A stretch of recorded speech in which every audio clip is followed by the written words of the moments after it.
All right. Man, that was incredible. I really enjoyed Harv Eker. How about you? Was that good? That was great, wasn't it? You know, a lot of those things that he was saying in there, I know you've heard us say once or twice, and he just had that package so well where he put that in a great, flow of material. So I really appreciated that, and I think it was really a perfect lead-in for the next conversation that we're going to have right now.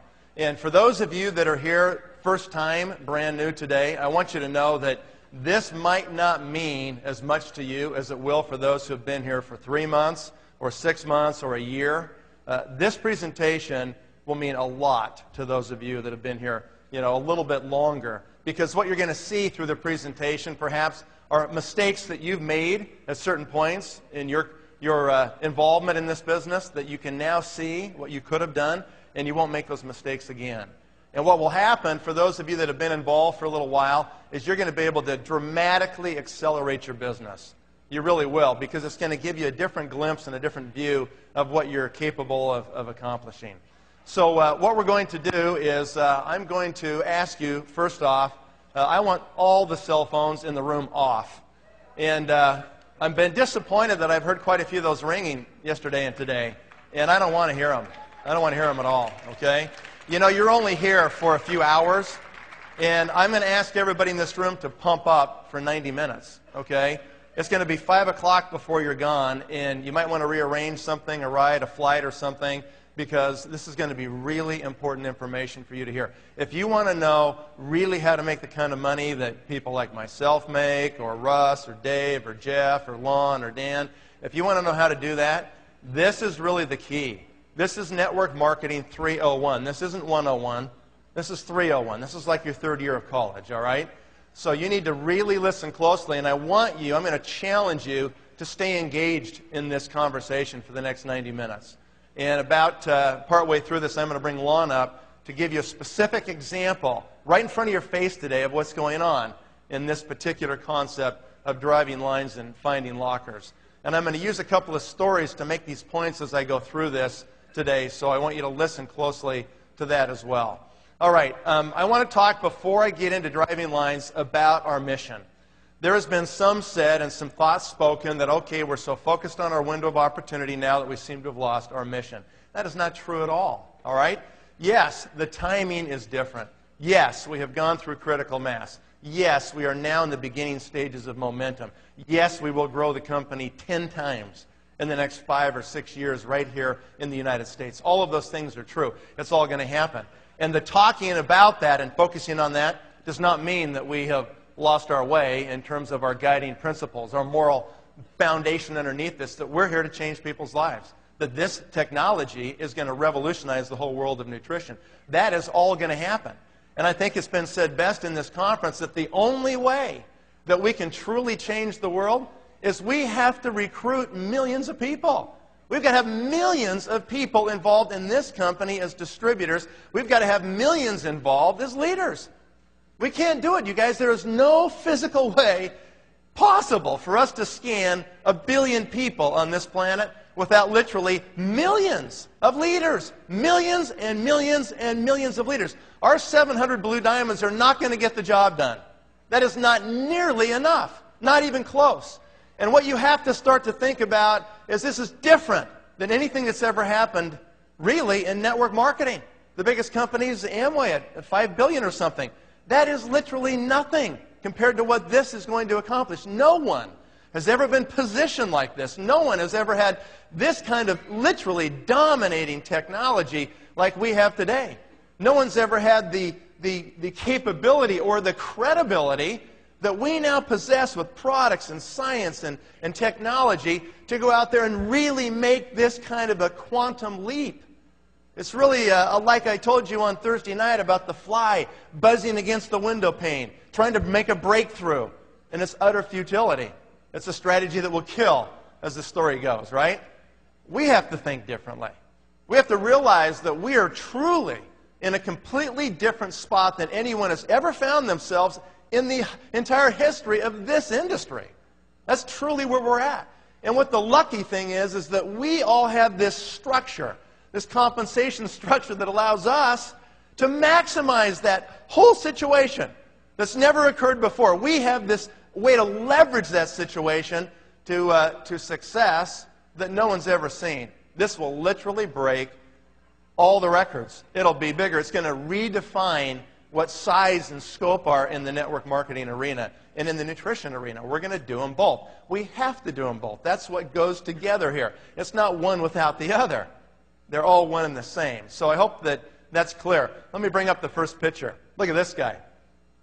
Actually, you guys want to do it, or maybe I'll do it. Okay, there we go. We got him. Okay. Now, I want you just to, cut the head off and just look at the body. If you were just looking at the body, how old would this guy be? 25? Maybe 30? Looks pretty good. How about the next one? He's got some good company. Okay? There he is on the beach. Let's go to the next one. Check these abs out. That's pretty good, isn't it? How old do you think he is? 65? 70? We'll go to the next one. There it is. He's 80 years old. Does that look like most 80-year-olds that you know? That is completely different than most 80-year-olds that I know. Ken Dykewald talked about a revolution that's upon us here, that we're going to redefine the way people think about aging. What company do you think is going to do that? Okay? All right. How are we going to do that? How are we going to stay true to our mission unless we do this? I mean, do you want to age like this? Do you? I do. You know, I've got a picture of that right next to my desk. That's in my mental images now, so that I can decide and make a decision about how I'm going to age, what I'm going to be like. And I guess here's what my message is before getting into the meat of this thing on the money side. My message is regarding the mission. You have to live the mission. You have to do it. You cannot be out there smoking. It is totally incompatible with what we're doing, you guys, okay? Listen, I have a lot of empathy for anybody who has that habit right now. I can empathize with how difficult that might be to stop that habit. Everybody's got difficult things they have to overcome. Everybody does, okay? If that's your cross to bear, beat it. Stare it in the face, scream at it, kill it, get it gone, and get it out of your life. That's what you got to do. That's what Harv was just talking about. Become bigger than your problems. Change them. Rise above them. Get rid of them out of your life, because those will be the limiting factors that hold you back in your progression, not only in this business, but in your life. Think about the example that you're setting. Think about who's watching you. In this business, everybody's watching you, okay? So get better. Peel your back off the mattress. We only had 33 people that peeled their back off the mattress at 6 o'clock this morning. Some of you were there. Most of you were not. Where were you? What were you doing? What were you thinking about? Okay, next conference, we're going to do it again. I expect every single person to be there with your workout clothes on at 6 o'clock in the morning. It's going to happen. And it's going to happen every conference from here on out. So plan on it. Bring your workout clothes next time and get ready to go for it, right? You have to make these decisions, guys. If you want to be really successful, then you need to live the mission. You've got to be the mission. It's got to be embodied in you and what you think about and how you act in your own life. This is my life. This is what I live every day. Okay? I'm going to work out. I'm going to take care of my body. I'm going to take care of my nutrition. And I'm going to take care of my diet. Okay? And sometime, maybe at the next conference, we're going to do a full-blown intensive day on what you guys got to do to take care of your bodies, how you've got to eat in your life with your diet, and what you need to start getting serious about. And you can't really thank me, can you, for that dessert last night? Okay? I want you to know that that was not my order. My order was fruit only. Not the little fruit with the sticky, ugly thing, okay? It was the fruit only. The dinner was perfect.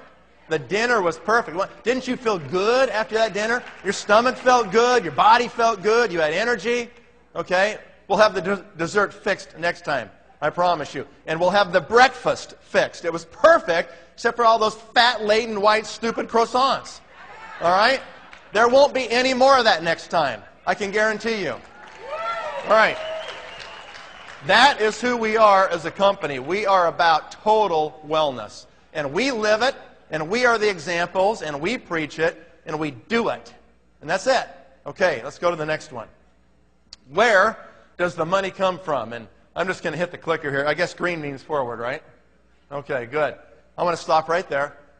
You need to learn how to do what I'm going to show you right now.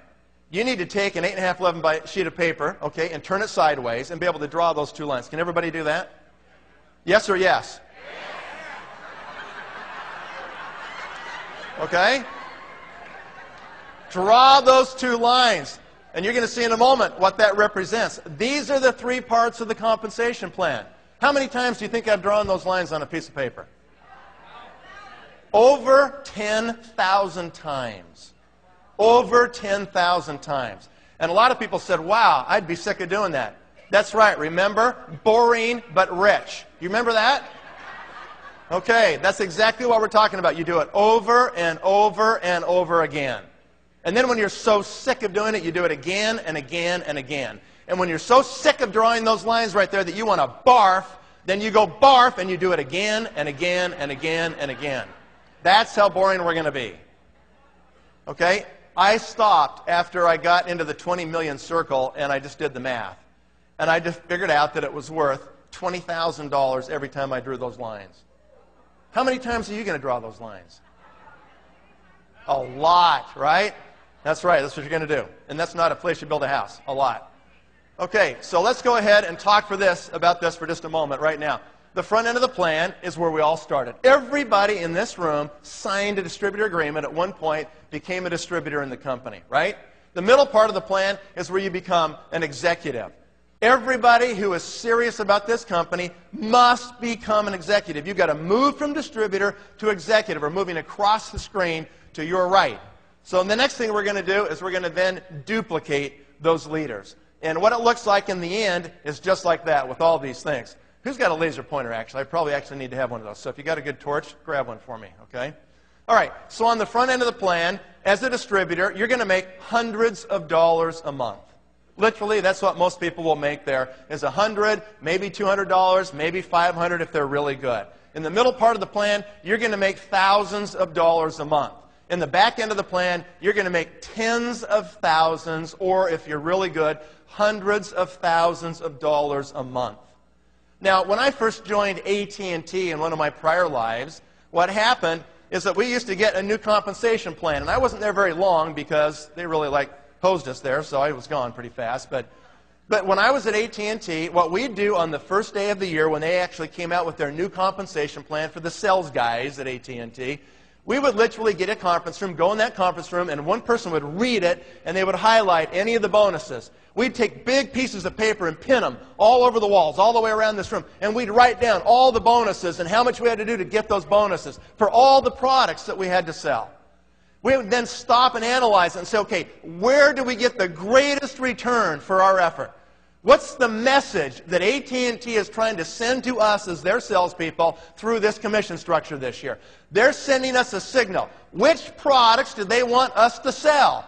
We knew which ones those would be by the amount of commission they assigned to those. And the more commission, the more anxious they were for us to sell those products. So that's what we do. And we always made the most money because my team knew where the money was. If you don't know where the money is, you can't ever get there. You can't get the money if you don't know where it is. So where's the money in our plan? It's on the back end of the plan. Why are you doing this company, you guys? Are you doing it so you can have the bonus pool next month? Well, it's nice to get, but is that why you're doing this? No. Why are you here today? Why are you willing to make the personal, painful changes in your mind and in your heart and in your physical habits so you can live the mission? Why are you willing to do that? What is the reward? Long-term residual recurring income in your bank. You are doing this so you can be free. That is why you're doing this, okay? You are doing this because of freedom. So you can be free from anybody who's going to control your life in any way, shape, or form. So you can be free from disease. So you can be free from your mortgage. So you can be free to have an energetic body to move and live and do the things you want to do in your life. You're doing this so you can be free. So you never have to look at the price on a menu again. Okay? You're doing this so you can be free. That's why you're doing this. The only way that you can get that freedom, you guys, in all aspects here, is you have to hit the back end of the plan. And specifically, you have to become at least a blue diamond in this company. That's what you've got to do to have that level of freedom and control in your life. So really, in essence, what we're talking about here is that you have to go from the front to the middle immediately. Anybody who's here that has not yet filed your letter of intent, you need to do that today. That's an executive Ruby order. You get that done today. You get that LOI in today. You need to learn the term LOI. You need to burn it in your brain. It's all about LOIs. It's yours first, and then it's everybody in your downlines. And so what you do is you move to the middle. And as soon as you become an executive, then what you're going to want to do is you're going to want to break people away from you. Now, some people say, why would I want to do that? I'm getting 9 to 15% when they're in my circle group. And if they break away, I only get 5. So why would I want to do it? It's not in my best interest to break them away. I'm just going to keep them under my own little wings. I won't even tell them they can become an executive. Fatal mistake, okay? Let me disabuse you of that thought process right now. You do not want to be doing that small thinking. You want every person possible to become an executive in your downline. Plenty of people will never go through the painful changes and change their mind to become an executive or beyond. You'll have plenty of distributors that will just stay there. You don't need to encourage them to stay there. What you've got to do is encourage them to move on, to become a leader in this company. And so you create executives. And then you spin them out to the back end of the plan over here. And this is, you can hardly see that, I apologize. But you're going to take them from here in the middle and spin them over here. Just spin them out and spin them out and spin them out and fill up the back end of that compensation plan. The only way you can fill up the back end of that plan with all those 5% right there, the only way you can do that is you have to become an executive factory. You understand that? Say it with me. Okay, good. See? Harv's teaching me. Okay. You've got to become an executive factory. You've got to create a situation that just cranks them out. You've got to learn to manufacture executives. How do you do that? It's called the system. The system is what creates executives. And the faster and cleaner you can teach the system, and don't put the barnacles on it, and don't change it, and don't slow it down going through the water. Let it glide. Let it be smooth. Don't change anything, right? Follow the system. That's all you have to do. And you will create executive after executive after executive. When we look at the commissions that come from doing this, they're significant, right? On the front end of the plan, let's just say, for grins, that you made $100,000 in a month. Okay, let's just say that you did that. And these slides are just mine. Okay, these aren't the company slides. I'll do the financial disclaimer right now, all right? These have not been sanitized through the sales prevention department. Okay? This is just the straight poop, you guys, okay? I'm telling it to you straight. I am not going to pull one single punch at all today. I'm going to hit you right between the eyes right now. You're going to know exactly what you've got to do to make it big in this company.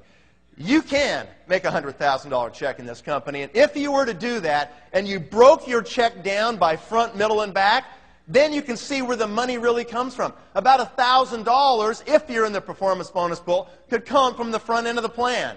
You will not get that if you're not in the performance bonus pool. It'll be like 100 or 2, okay? In the middle part of the plan, you'd make, say, like $4,000. But on the back end of the plan, you'd be making $95,000. $95,000 out of a $100,000 bonus check that I get comes from the back end of the plan, from duplicating myself, right? What is the message the company is trying to send to you by this payment structure? What's the message? Fill up the back end, and here it is in specific terms. Here's the message. They're saying to you, we're willing to pay really big money for leaders of leaders. Not leaders of distributors. Not leaders of just a few executives, right? Leaders of leaders. You know, I've got racehorses in Kentucky. I like those thoroughbred ponies, okay? And the racehorses have a different level of success too. The most successful sires in the thoroughbred industry are the sires of sires. You know what that means? That means that the horse went to the track and won good money on the track. And then he went out and he got sold to be a stud. And as a stud, he produced other runners, and that's good too. But the ultimate is for that stud to go out and produce other studs that produce runners and pass on that gene blueprint through his whole progeny. That's what you have to do here. You've got to pass that blueprint on through your whole progeny in this business. Okay, you've got to become a leader of leaders. It can't just be a leader of some executives. They've got to then replicate it again and create other leaders. Do you see that? That's the difference. That's what you've got to do. And so become an executive factory, folks. Be thinking all the time in your mind about how many LOIs do you have this month.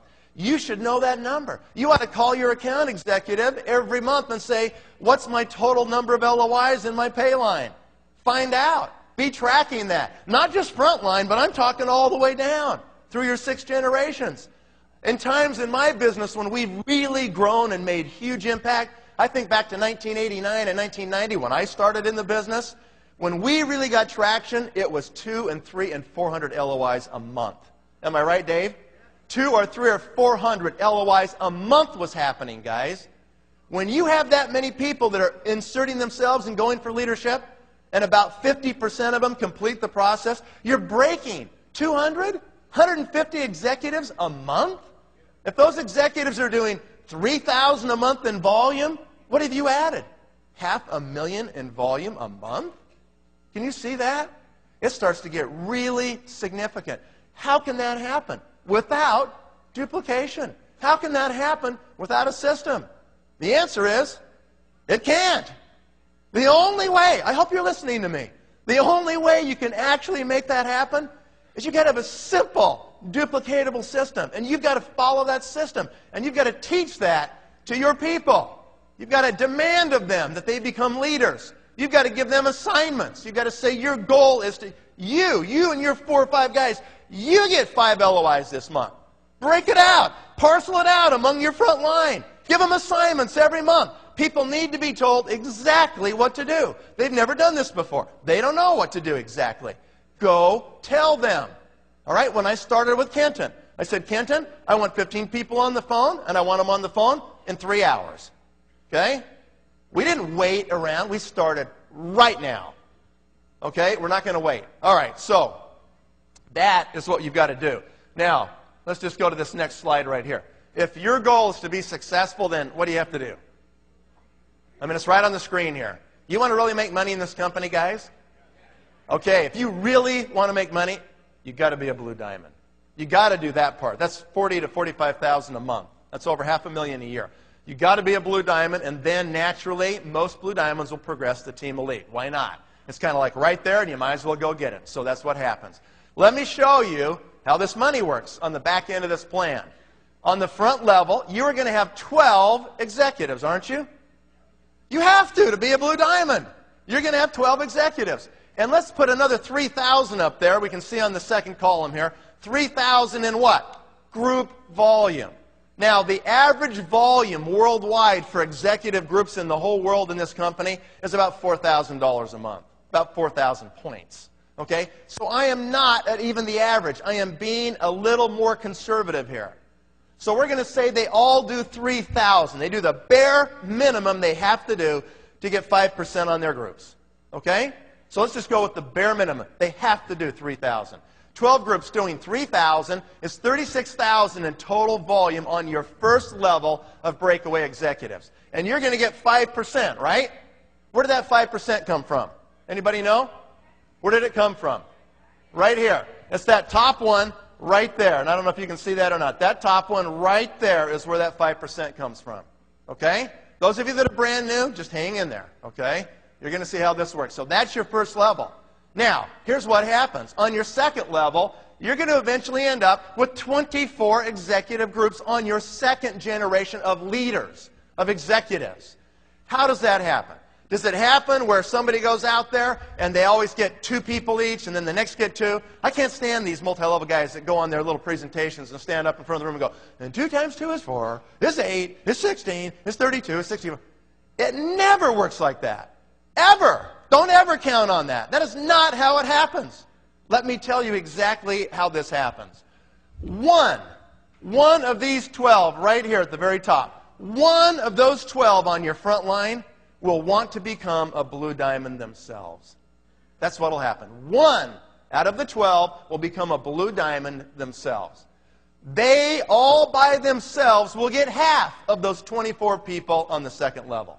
They'll get half of them. They have to be a blue diamond, right? And some will get 6, and some will get 3, and some will get 2, and some won't get any. They'll just kind of stay there as executives, and they'll stay there a long time. I've got a guy in Denver, Colorado, that I've never even met, who's an executive on my front line, and he buys $500 of Nutriol every month. Every month. He's got a little hair salon, $500 a month, and he does like $3,200, $3,800 a month every month. He's done it for like 15 years. Okay? He was down line 4 or 5 levels, and he eventually just kind of rolled up, and that's what's that. That's there. Okay? Some people will just stay there. That's just the way it is. That's okay. That's volume. We'll take that every month, right? Half of those come from one good person on your front line. Okay, so the net result is you end up with 24 executives on your second level. 24 executives doing 3,000 each in volume is 72,000 in total group volume times 5%, which is that second 5% number we had, just down below, is $3,600 in a month, right? You got to stop and look at those two and say, you are kidding me. I become a blue diamond, I did all that work for $5,400 a month or whatever? No, you're still getting paid in the middle, you're still getting paid on the front. You're just now accumulating permanent income.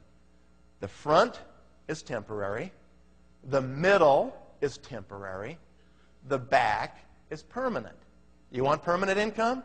You got to get to the back. You got to fill up the back end of the compensation plan. All right? So that's the second level. And let's just kind of run this out so you can see how it works. On the third level, over time, you will have 48 groups, executives. 3,000 each is 144,000, 7,200 on that level. On the fourth level, you're going to have 96 groups. On the fifth level, you're going to have 192 groups.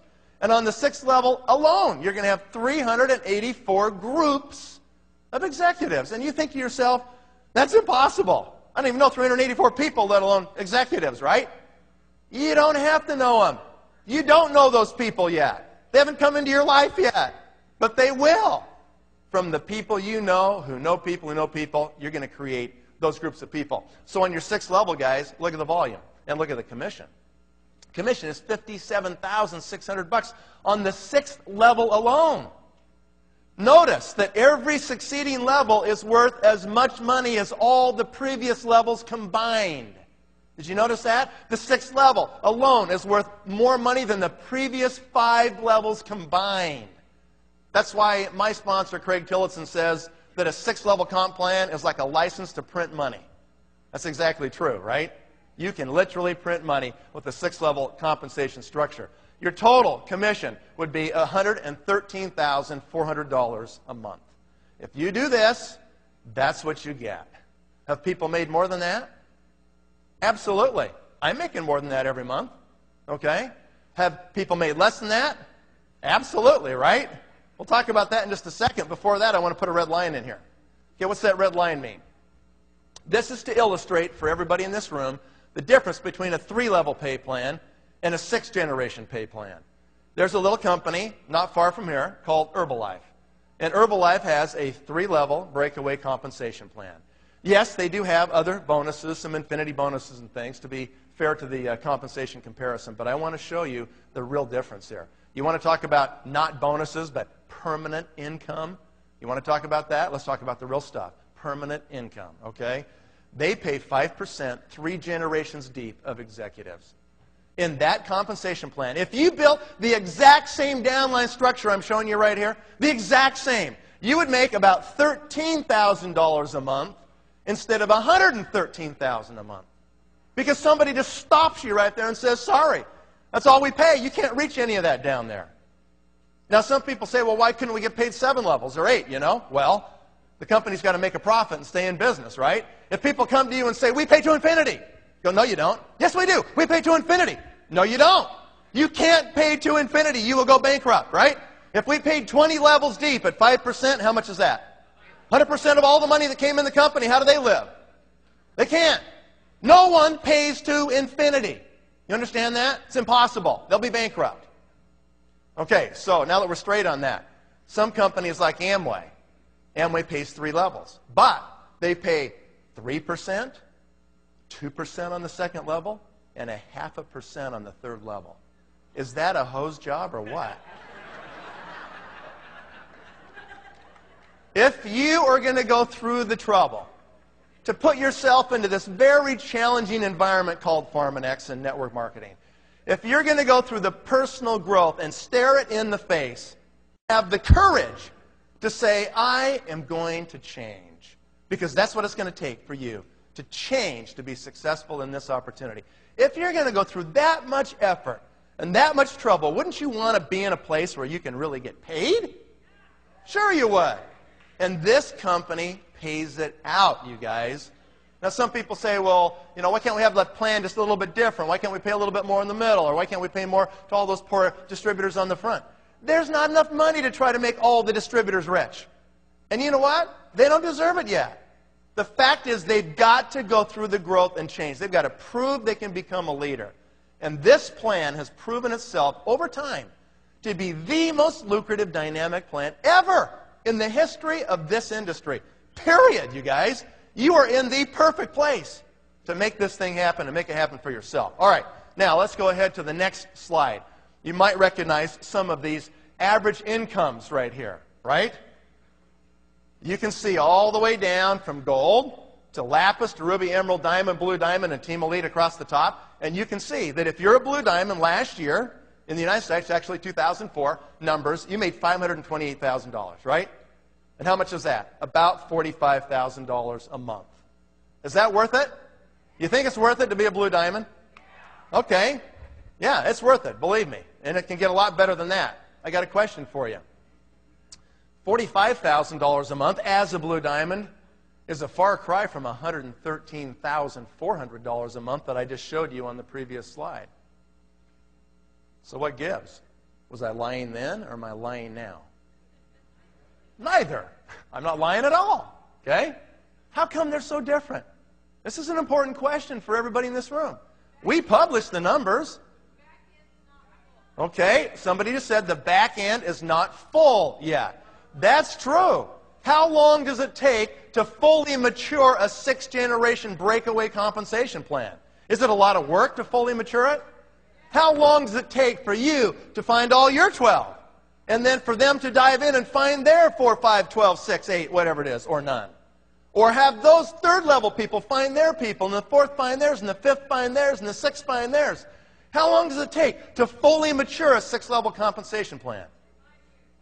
I think it's about 10 years. I think it's about 10 years to fully mature it. That's just the average, guys. Some blue diamonds and team elites are making a lot more than that. There's a whole bunch of them making a lot less than that, right? That's just the average right there. You understand that? It's just time. It just takes some time for you to mature this. Now, we're going to teach you some principles in just a second here about driving these lines and how that will help you to solidify, to fill out these levels in a way that you probably would have never filled them out as quickly as this. So we're going to jump into that here in just a second so you can see. I want you to understand clearly what it takes to make $10,000 a month. Let's kind of back up. Now that I've given you this big global picture, let's come right down to your life, to your chair where you're sitting right now. Okay, you're brand new or you've been in the business a few months. You are hoping to make $10,000. Maybe that's your first waypoint. For some of you, it's probably 5. Make 5,000, you're going to feel really good about yourself and go, okay, I'm survivable, and now I can keep moving on. I want to start at 10. Okay? What does it take for you to make $10,000 per month in this company? And I'm not talking about all the extra stuff. I'm talking permanent income, $10,000 a month. How many people's lives would change if you knew you had $10,000 a month coming in your mailbox every month, no matter what? How would that be? How would that change your life? Visualize that. Think about that. That's nice. That's very significant. It's not easy to do. How do you do it? You got to realize, guys, permanent residual income is a different animal than anybody else gets, even people with their own businesses, okay? They still got to show up. They've got to manage those employees, right? Because nobody cares about it like them. How do you create permanent residual income? It's a really rare, unique kind of income to get. So few people in this world ever get that kind of income. They don't even really know what it means. And they don't even believe it because they just can't imagine it, that it could actually just keep coming in. You know? That's what they don't get. This is way different than virtually what you can get any place. And it's really difficult to create it, but once you have it, it's really solid and it's really amazing. It's the best kind because it gives you your life. At the same time, you get the money. Most people don't get that. That's really hard to get. I'm going to give you worst case. I always deal in worst case. All right? This is the worst case right here. For you to make $10,000 per month, you have to get $200,000 in volume, don't you? Worst case, you do. How are you going to create $200,000 in volume in your group? A lot of you just did $10,000 in volume last month, or maybe $3,000. You maybe can't even conceive of getting $200,000. It is the system, guys. It's LOIs. It's constantly saying to your people, have you filed your LOI? Have you placed your LOI? Do you have your LOI done? How many LOIs do you have in your downline? How about your LOI? The LOI, the LOI. It's like you've got broken records about LOIs. Okay? Here's what it takes. $200,000 at 5% is $10,000, right? How do you get that done? Here's one way to get it done. You could go out there and create 20 executives that do $10,000 in group volume each, right? Wouldn't that be $200,000 in volume? Okay? How likely is that you're going to find 20 executives that will end up averaging $10,000 each? Not very likely, is it? I've already told you the average executive worldwide is about 4,000, right? Okay, well, that was before the scanner, all right? Now we're getting scanners out there. So, or, you can do this right here. How about creating 40 executives that do 5,000 in volume each? Is that plausible? That's very plausible. That is doable right there, okay? How do you create 40 executives? That sounds like an awful lot of work to do. Do you have to find all 40 yourself? Or are you going to duplicate a little bit? Yeah, you're going to duplicate. You're going to follow the system. Otherwise, it's probably impossible. But if you follow the system, it's totally plausible that it can happen. All right, so what does it take to succeed? Okay, let me show you these numbers that Scott gave us a while back, okay? What does it take to succeed?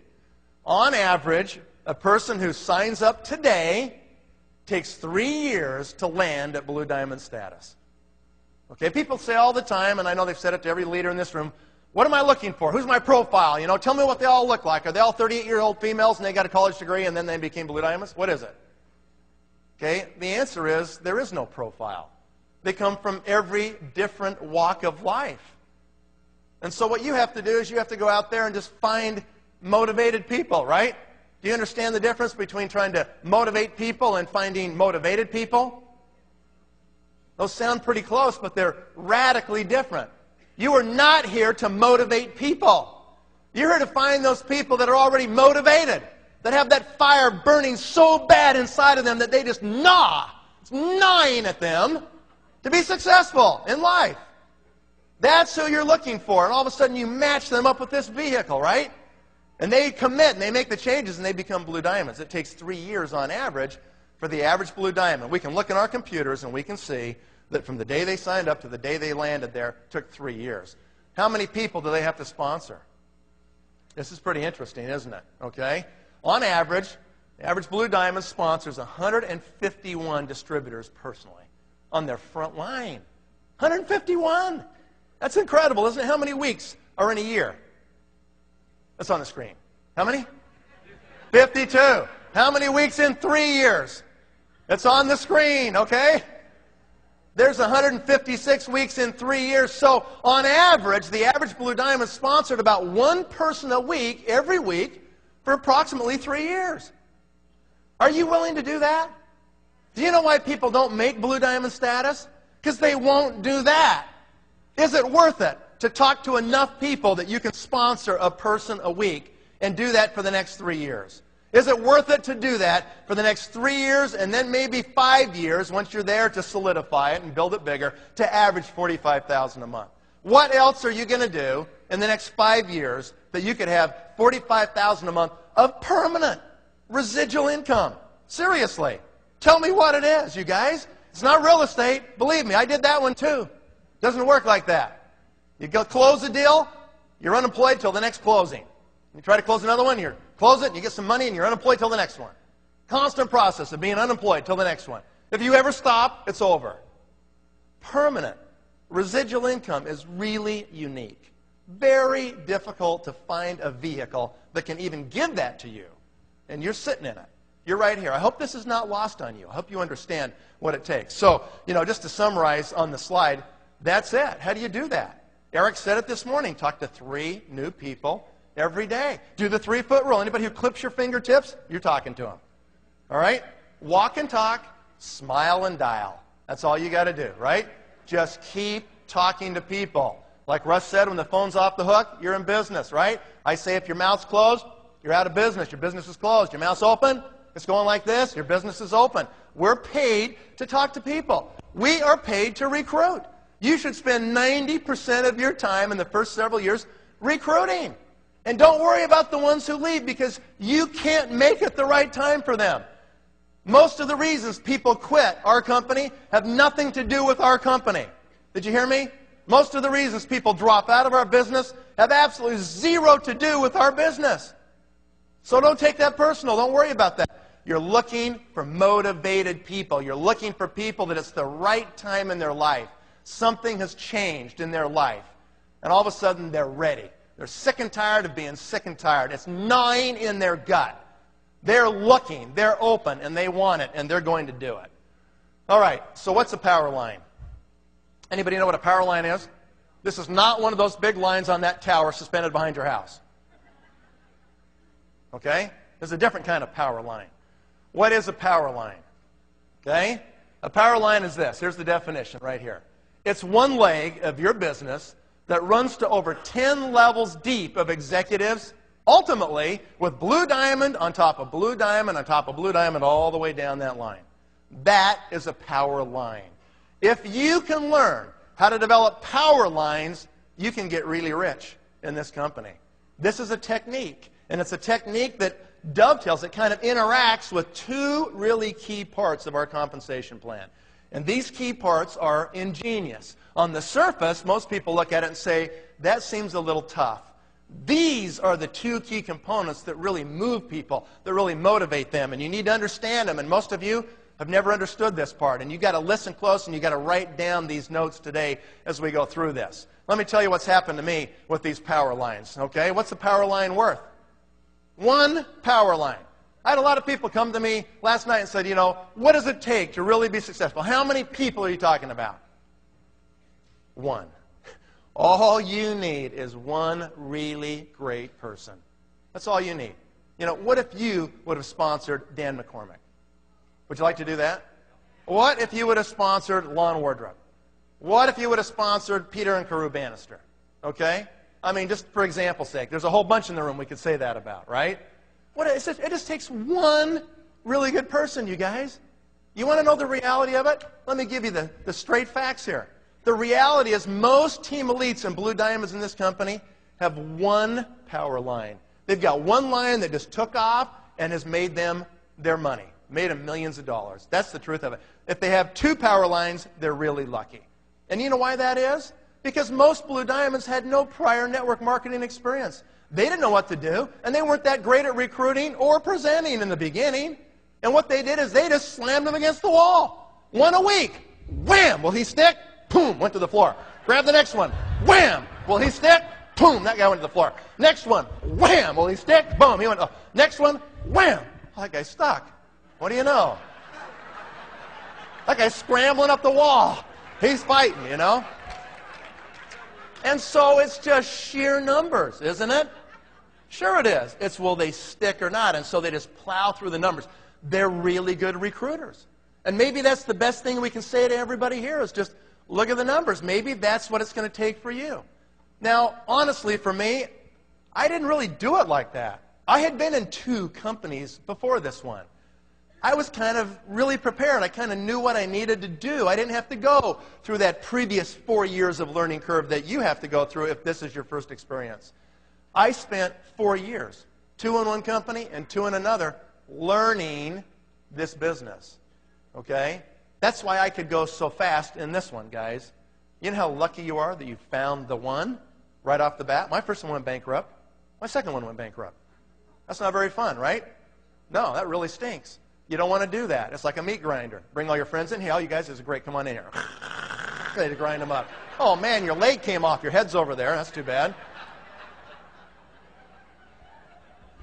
And so you found the right one right off the bat. How lucky is that? You are unbelievably lucky. You really, truly are. You have to get it. So you get serious about it and make it happen. What I did when I started recruiting is, you guys have heard my story, I sponsored 33 people the first year. 33. That's a little less than one a week, isn't it? That's one about every week and a half. I didn't do them like that. I sponsored a bunch of them in the first 3-4 months. Okay? I wanted to see who would play the game. At the end of that first year, 20 of them had, in essence, quit. Oh, they weren't out of the company. They'd buy product and stuff, but they weren't going to be executives. I didn't spend any time with them. Do you have time to spend with people that aren't going to be executives? No. Time's your enemy, guys. Most of you start part-time. You have no time. You've got to be really jealous about your time. You can't let anybody waste it. All right? You've got to be very focused on who you're going to spend your time with. That's what I do today. I trained myself in those days, and it's a habit that I've acquired and you need to acquire. I listen to everybody. When you call me, I listen to the tone of your voice. I look in your eyes. I'm watching you. I'm watching your actions. I'm seeing who's really serious, because I've got to make judgments about who I'm going to spend my time with. I don't have time to spend with everybody in my downline. I've got to decide who I'm going to work with, who's got the greatest potential for return. That's really the way it is. And so I'm making judgments all the time. I'm listening to you. I'm watching you. I'm looking at your actions. I'm listening to the tone of your voice. Don't call me with that nasal voice, okay? Nathan, it's really hard, you know. I don't know if I can do this or not. Okay? If you give me that nasal voice, I will give you dial tone pretty fast. Because I don't have time to waste with people that are going to be whiners and complainers like Harv talked about a minute ago. Because they've already got all kinds of stuff screwed up, okay? I just know that that's really a long shot. And so I'm going to work with people that are positive, that are calling me. You know, I'm not calling them every second, right? You have those people? You call them, come on, man, it's going to be really good. Man, you won't believe that conference. That conference is incredible. Too bad you went there. We're so sky high. Come on. You pump them up. Guys all pumped up. Hey, I got it. I got it. I'm going to do it. Call them the next day. Guys, oh, I don't know, man. It's a bad night, you know. All of a sudden, come on, you can do it. I got it. Next day, same thing. Deflated. Do you have time to do that? No, you don't. You do not have time. They will suck your energy out of your body. They will suck you dry. Do you get that? You've got to guard your attitude like a big dog. Attitude is everything, right? It really is. Don't you believe that? You create your own reality by what you perceive. Your perceptions of this company and what you can do is your reality. If you want to change your reality, change your perception. Right? How do you change that? Go watch the goal setting video we did, okay? That's how you change your perception of reality. People say, well, you get them in the room and you just want them to drink your Kool-Aid. You bet. We want to drink all the Kool-Aid we can because it's not really good out there, you know? What's the options you have? You want to go drink their, lemonade? No. You don't have anything out there. There is nothing to go back to. There's no job you're going to go get that's going to be like this. Why would you ever go back to prison when you're free? You don't want to do that, right? That's the point of it. So yes, your life is made up of you drinking the Kool-Aid, you guys. It's called positive thoughts, positive words, positive action, doing something great for other people, helping them solve their problem, right? Isn't that it? It is it. That's what we do. And so don't let people belittle you by saying, oh, you're brainwashing that thing. Say, I'm really trying to get more brainwashed. I'm really trying to get into it, okay? That's what you have to do. Do you know what I did when I started? When I started, I had one of these stupid little flip charts, and right in the front it had one of those clear plastic covers. We had no brochures. I cut out these dumb little newspaper articles, and I had this picture of this lady with one side of her face good and the other bad, and all this kind of stuff. And I basically put it in this flip chart, and that was my presentation, really. In the front, I put my goal sheet. I slid it right in the front of that clear plastic, so every time I pulled out my flip chart, I could see my goals. You know what my 3 goals were? I wrote 3 things on that paper. Number 1, I wrote down, I will make $100,000 a month within 1 year in this company. That was my first goal. Wrote it right down right there. That was audacious. That was insane. Like whoever, could even think they could make that. I didn't care. Think big, guys, right? Wrote it down. Shoot for the stars. You might hit the moon, right? I wrote it down, 100,000. What was the second goal? The second goal was avoid negative people. Okay, now if that's your spouse, that's a problem. I can't really help you much on that one. Avoid negative people. Avoid them like the plague. That's really, really critical. And number 3, you know what it was? Never quit. Never quit. Those are my 3 goals. That was it. Very simple. And I would see him every day, many times. Do you think that programmed my mind? What was my 12th month check? $99,641.38. Okay? Oh no, I was mad. I was upset. I missed it by $358 and change. I was ticked. Okay? But it was still pretty good. And so, what are you going to do? Write it down. Read it every day, right? Scott Schwartz has given us a little statistic. They ran a report. They said, of all the people who've been executives or higher for 10 years or longer in this company, what percentage of those are blue diamonds? I'll say it again. What percentage of people who've been at least executives or higher in the comp plan for the last 10 years have been at least executive or higher? What percentage are blue diamonds? 95%. What does that say to you? Don't quit. You just keep plotting. If it takes you 10 years, like it took Brent Bryson that you heard this morning, it took him 10 years. It's because that Subway thing screwed up his mind for 10 years, right? You know, he got thinking different or something. We had to teach him. And all of a sudden, 10 years, he finally got it. Boom, his group just explodes. Okay? It's worth it. If it takes that long, it's worth it. What are you going to go back to? The ball and chain? What are you going to go back to? Nothing. More of the same. No hope, no future. Just rent your life to somebody. There isn't any alternative. Okay? So you suck it up and you get the job done. No excuses, right? You can make excuses or you can make money, but you can't make both. Can you? No, you can't. So no excuses except responsibility for yourself. What's a Powerline worth? $20,000 to $40,000 per month. A really good one's worth $40,000. You know, kind of an average one's worth $20,000 or so. How many Powerlines would you want? A whole bunch? Yeah. If you get one, it'll be really great, really, really great. But if you can manufacture power lines, not just executives, would that be even better? Yeah, that'd be really good, wouldn't it? All right, let's talk a little bit about a story here.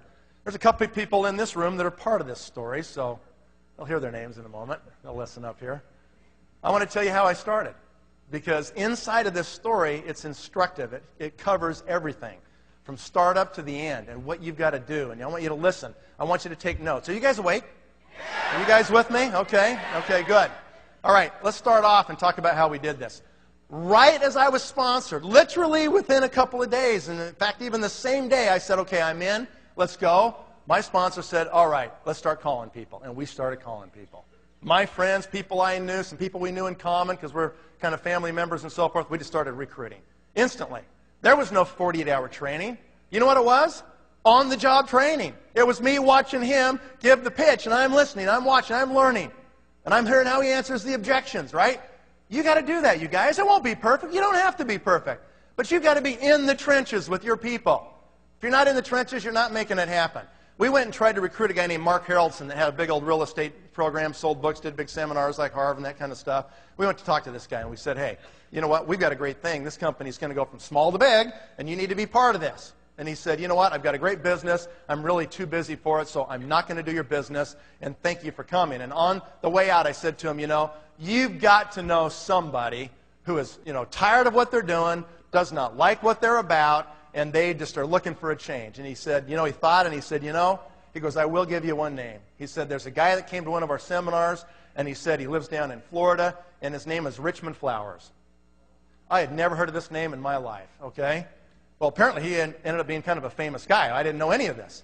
I called him on my cell phone out of that meeting. I got him on the phone. He was in the futures business down in Florida, and he was selling futures contracts, and he was always like just high stress, like major high stress. He always had to be right by the phone watching his positions and seeing if he's long or short and getting out of those positions or putting on new ones, right? And that's what he was doing. It was major stress. He hated it. He absolutely hated it. He was totally married to the market. He could never even really go on vacation, okay? It's a terrible thing. And he wanted out. And he wanted out bad. I get this guy on the phone. I said, Richmond, he said, you don't know me. My name's Nathan Ricks. I said, I just met with this person in Salt Lake City who gave me your name. And he said, you're a successful guy. And he said that you might be looking for an opportunity. And he goes, yeah, okay, so nice to meet you. What do you got? And I said, the name of the company is Nu Skin. I said, we got this great opportunity. It's going to be massive. The company is only 5 years old. It's going to go from small to big. You need to hear about it. He says, I have heard about it. He said, funny you would call. I went to a Nu Skin presentation 7 days ago, and they just had never called me back. True story. And I said, we can take care of that right now. I put him on the phone with the company and signed him up on that phone call. And that day it was a $250 little skincare package in a blue bag, all shrink wrapped together. And I got that thing out in the mail to him, and before we hung up, I said, Richmond, do you really want out? I said, listen, I just started this thing, but I am dead serious. I am going to kill this thing. I said, I'm looking for my leaders. I said, are you serious? I got to know, because I'm not going to waste my time with you if you're not serious. I said, if you're really serious, can you guys hear my posture? I'm not going, oh, will you do it? I mean, would you consider working with me? I don't talk like that to people. I say, I'm picking my team. You know? Do you want to be? Listen to those words. Write them down, you guys. I'm selecting my generals. Okay? And I said, how serious are you? Because if you are, I expect you to call me every day. I want to do 2 or 3 three-way calls every day, and we are going to build your team. And he said, I'll do it. And he did it. And he called me 2, 3, 4 times a day. He really wanted this. He saw it. He was serious about it. Okay? One of the people we talked to one day was sitting right there. Is sitting right there. Paula Cook. Okay? And so I'm just going to hit my clicker here so you can see how we're doing this, right? Okay, so we got Richmond. There he is, right there. And we start calling his people. We called people all over Tennessee and all over Alabama where he grew up, Dothan, Alabama, and people he knew in the futures business all over the place. And Paula was an interesting person that Richmond actually knew, okay? And Paula was working for this really great airline called Eastern Airlines, okay?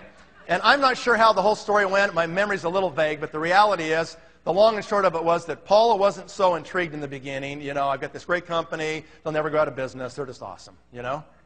Well, it didn't take very long, and they were out of business, okay? And Paula became interested in our company. And so Paula got sponsored, okay? And Richmond had Paula right here, and we started working downline. And so all of a sudden, this has been about 2 months, and Richmond says to me, let's go to Dallas, Texas. He said, I used to play for the Dallas Cowboys. Oh, wow, really? You're pretty famous then, huh? And so he says, I know quite a few people there. Why don't we go over there, and we'll start to work on some people that I know in Dallas. And so we both agreed, and this was August now, and I signed up on June 15th of '89. This is August, early August. I've been in the business, 6 weeks or something like that. Richmond is already ripping along in this thing and becoming an executive. And so we decided we're going to fly there. How many of you have talked to somebody on the phone for 6 weeks or maybe a long period of time, you worked with them on the phone all the time, and you form a mental image of what you envision they look like? You've never seen them, but based on their voice, you have this image in your head, right? I envision this big football player guy, football, Dallas Cowboys and all that. So we decided we'll meet at DFW Airport this one day. We both fly in. He comes in from Miami. I come in from Salt Lake City. We've talked to this guy who said, okay, I'll set up a meeting and so forth, and we'll get going, and I'll just put his name on the screen. His name is Bob Creech, okay? So there's Bob Creech, and Bob was in the oil futures trading business down there. And so we went down to do a meeting for Bob. And Bob's got it all set up. We fly in there kind of about afternoon, 1, 2 o'clock. We drive down, and we finally meet each other at the terminal. And he got there before me, so he's waiting for me. And I come off the jetway, and I'm kind of looking around, and he goes, are you Nathan Ricks? I said, are you Richmond Flowers? This little skinny guy, And he says, yeah, I am. And I said, okay, we are who we are. Let's go do the meeting. So we took off. We jumped in the car. It was kind of weird. So we jumped in the car, and we go down, and we have a little meeting at Creech's office, and he's got a couple of guys there, and he's winding down the day trading, and we decide to go to dinner, and then we're going to go to this meeting at this Hampton Inn off the LBJ Freeway. And he's got this little teeny room rented, about 40 people in the room, and it's all set up for that. And I've never really done like a large meeting out of town. I've done a few in town and a few at the offices we have there and so forth, but I've never really done this on the road. I have no slides. I have nothing. I've got this little flip chart. That's what I've got. And so we basically get these guys in the room. It's about 7 o'clock, and they're all kind of showing up, and I'm thinking, all right, pretty good-looking crowd. So Creech stands up and says, hey, we got Richmond Flowers here, he should play for the Cowboys. And some of the people knew his name. And yeah, and so he's a big stud, so he walks up there, and, he gets in front of the room, and he starts telling them about the Cowboys, and they're all kind of doing this Mel Bonding thing, okay, that was good. And then he says, now we're going to tell you about the great business. And I got Nathan Ricks right here. Nathan, take it away. And so I'm thinking, oh, okay, So I jump up and I go, man, I'm really excited to be here. We're going to tell you about the hottest thing you've probably ever seen in your life. And I pull out my flip chart, and I'm literally walking around the room like this. I'm showing people. I see that, see this, you know? Look how cool this is, and look at this lady's face, and all this stuff, you know? And then here's the compensation plan. And it was about 30 minutes, and it was getting pretty old. I was terrible. I was terrible. It stunk. And these guys are looking around like, when is this going to be over? They're looking at their watches like, well, Richmond is back there talking to a couple of guys, and all of a sudden he figures out what's going on. Why are these guys looking at their watches so much? Besides, it's a terrible presentation, but and he figures out, because they invited him to go, that Creech didn't invite far enough in front of the meeting, and so kind of the last minute he remembered we were coming, and so he told all these guys he'd buy them drinks after the meeting if they all just showed up. So they were really there to get drunk, not really to listen to us. Richmond can be a little hot-headed, okay? He explodes. I mean, he is really furious. He basically drags Creech and throws him through the galleyway doors like these that go into the back kitchen here. And he's got him pinned against the wall back there. And I think he's going to hit him. I'm not quite sure what he's going to do to this guy. And he is hot. He goes, you have me fly all the way over to Miami? You have Nathan fly down from Utah, and you just tell these guys to show up so you can get them drunk? I mean, he was literally, I thought, going to pop the guy. And Creech is basically freaked out, and he's saying, okay, listen, I can fix all this. It's okay, Richmond. He says, I know Danny White. I know Danny White from the Dallas Cowboys, and we can get a meeting with him tomorrow. Richmond's a cowboy. He kind of like, okay, all right, and he kind of lets him go. I'm thinking, oh, good, altercation over. This is good. And he says, okay, but you better set it up. Creech goes, I will. I'll set it up. Don't worry. So meeting's over. We go back to the room. We're talking. We actually recruited a guy in the elevator on the way up who became an executive. Okay? 3-foot rule, man. They clip our hands. We're talking to anybody.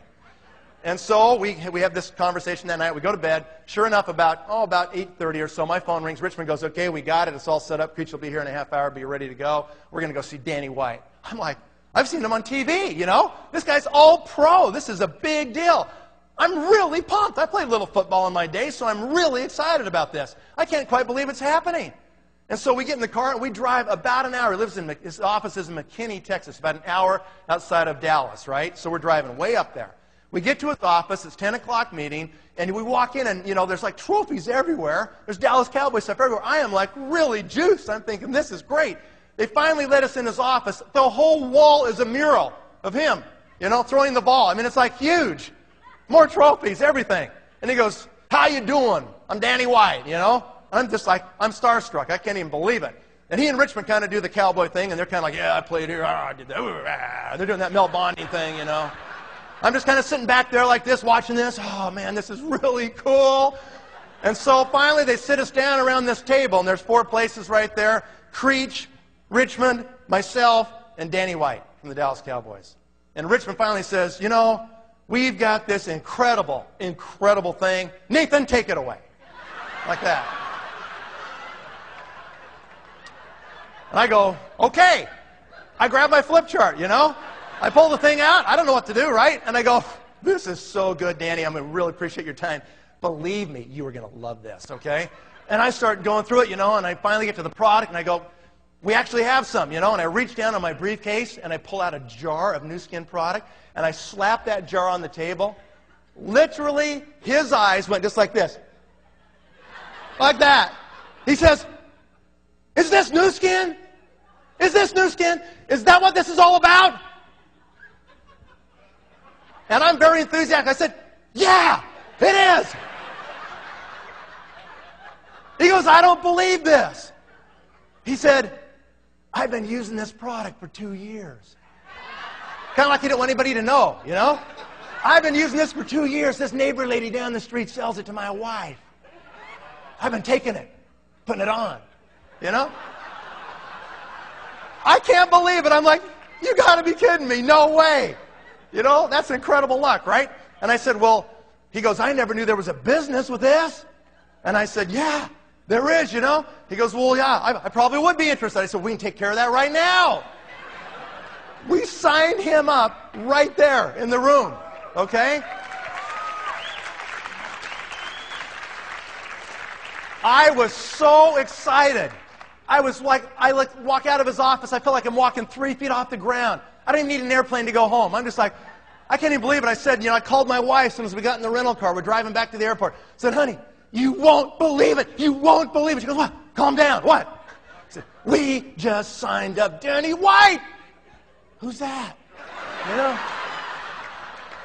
Honey, he's the all-pro quarterback for the Dallas Cowboys.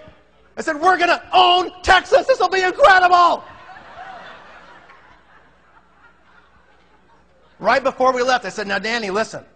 Here's what we got to do. I'm going to call you tomorrow.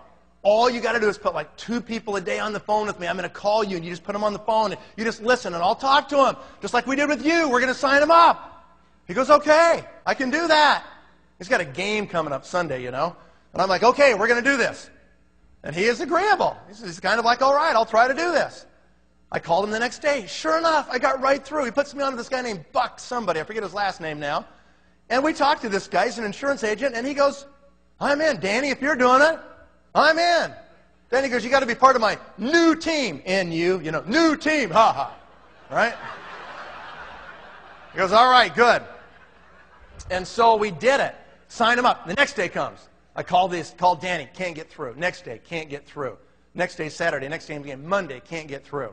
Tuesday, I finally get him on the phone. I said, Danny. I said, man, it's been like almost a week, I said, I got to talk to you every day. We got to be talking to your people now. This thing's happening, man. You can own Texas.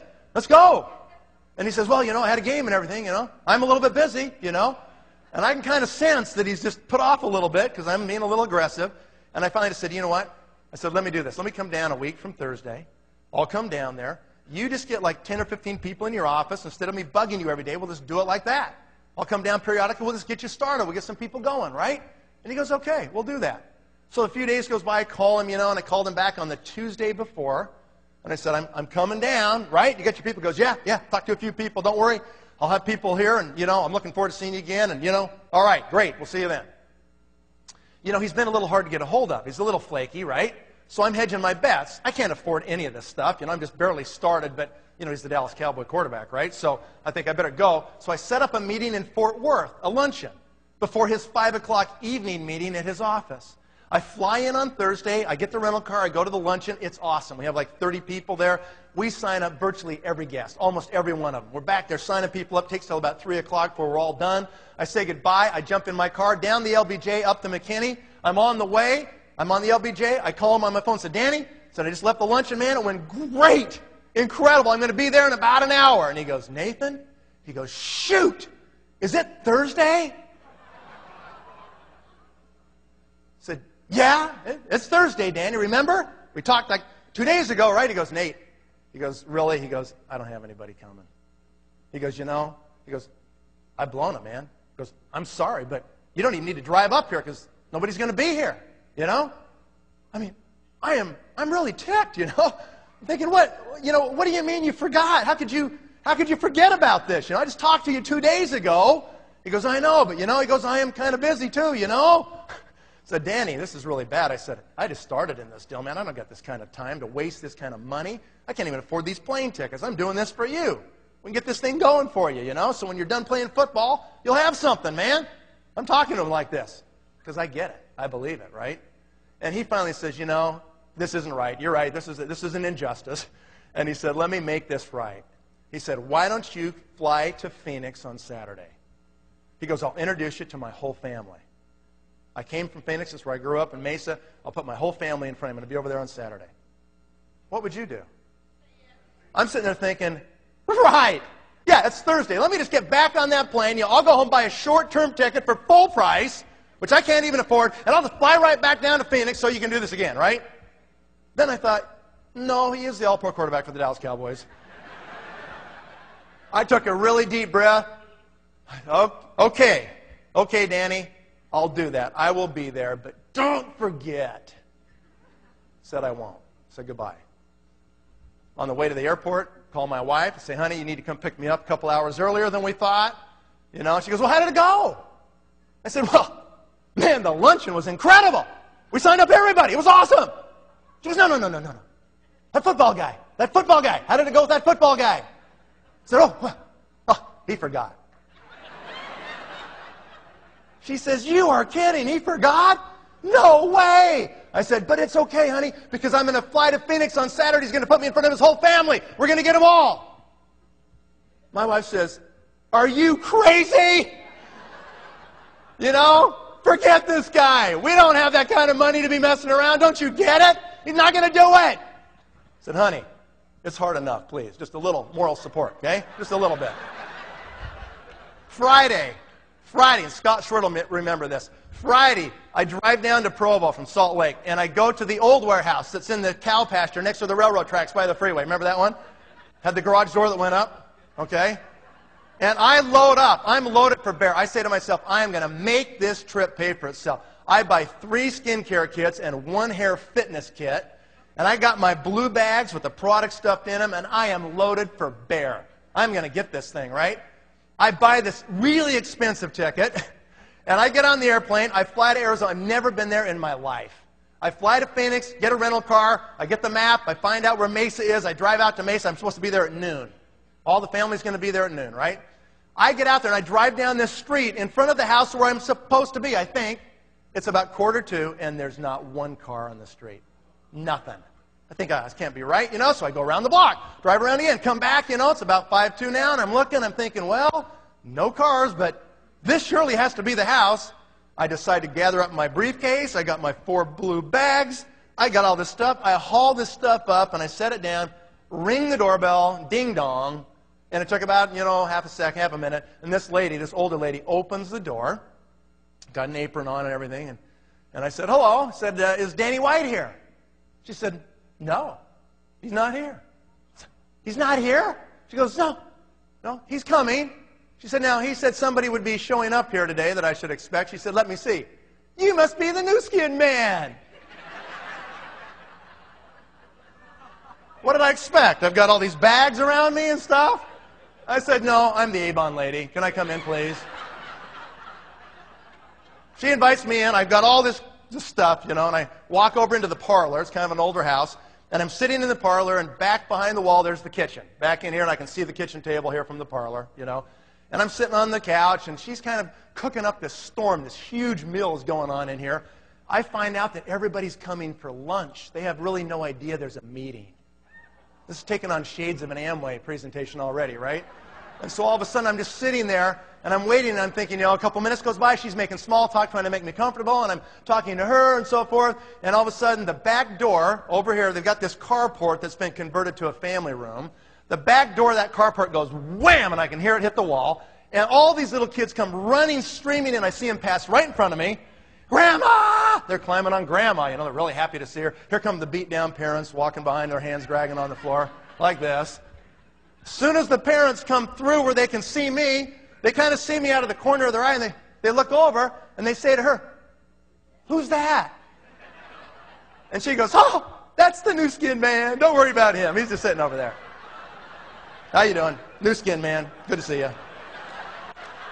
I mean, just insult to injury. Happened like 3 times. I mean, everybody's showing up now, you know, about 5-10 minutes late and everything. And I'm thinking, where is he? I'm ready to kill this guy.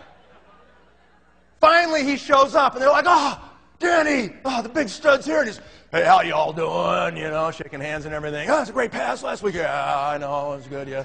You know, so he's doing this whole thing. And finally, he sees me over there and goes, oh, Nathan, oh, good, man. Glad you made it. Almost like he forgot I was coming again, you know. Good, yeah. And he says, hey, y'all. He says, this over here is Nathan Ricks. He's with this new skin company. And we're going to eat real quick, and then he's going to kind of tell us about it. He said, I'm not really involved in it. I'm just kind of looking at it. I was like, you wimp. What are you talking about? You signed up. I didn't say that, but I was thinking that. They eat pretty quick, you know, kind of get the thing done. And then, all of a sudden, it's kind of time, and I'm pretty nervous, you know. I mean, this is it. It's going to do or die right now. And they've got this, you know, homemade family room over here, and Danny starts grabbing his dad, and he grabs his sister and his little brother and everything.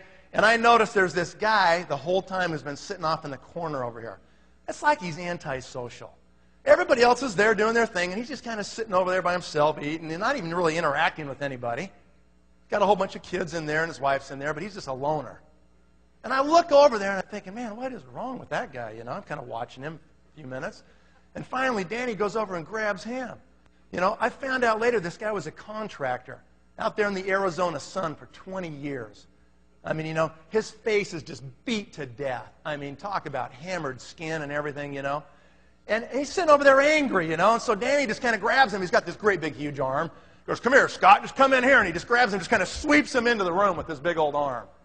And he goes, what do I want to go in there for? You know, I felt like saying, because you look like a lizard, buddy. You need this stuff real bad.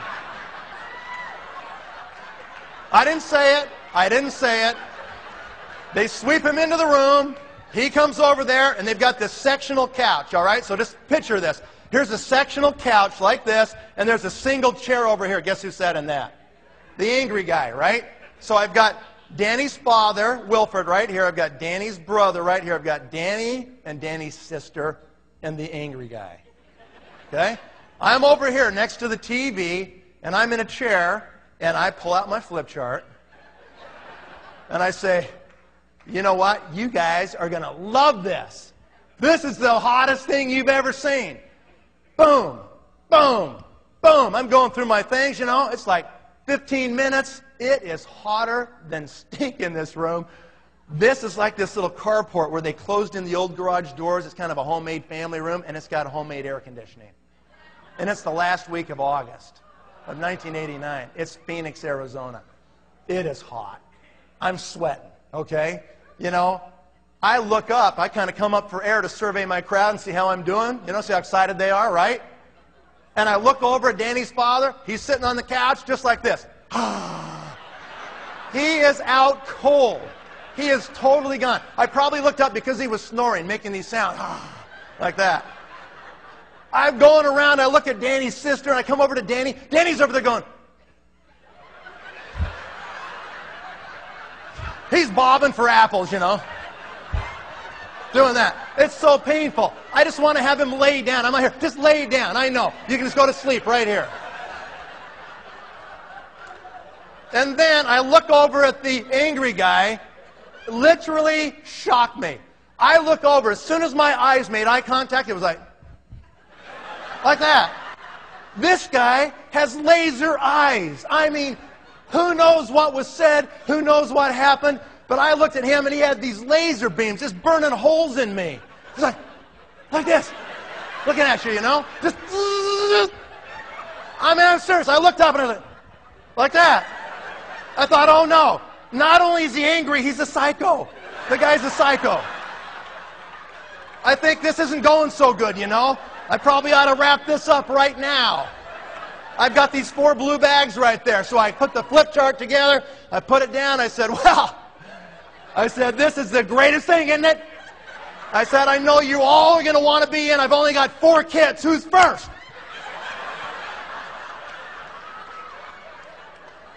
Dead serious. As soon as I said that, the psycho jumps up. I'm thinking of all the bad luck. You know, how could this happen? He jumps up, he marches straight over to me. He's got his hand pulling his wallet out on the way. He pulls out $250 cash, and he puts it in my hand. He goes, I'm in, just like that.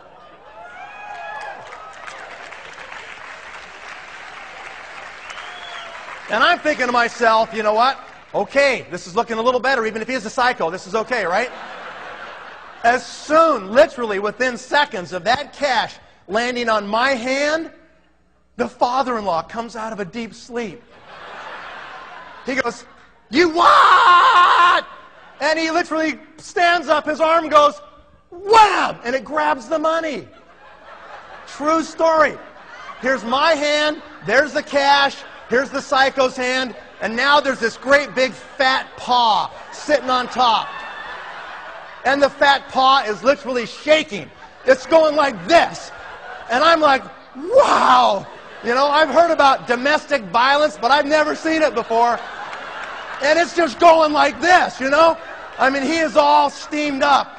And he says to this guy, he goes, what do you mean you're in? He says, you marry my daughter.